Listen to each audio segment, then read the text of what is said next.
Ayan, hi guys. Sa this video, slice tayo ng repolyo. Ayan. Tanggalin natin yung gitna. Tawag sa amin yan guys, sa Bisaya, subok. Parang sinubok, char.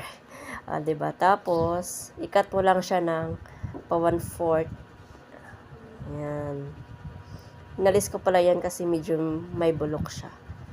So, mahal ang repolyo ngayon guys, pricey. So, ayun.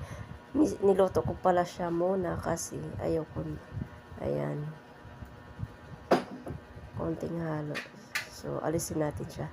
Sa kawali, maglagay tayo ng, yung nilagay ko pala nito, butter. Ayan, char. Tapos, pwede namang mantika, nasa inyo yun. Diba?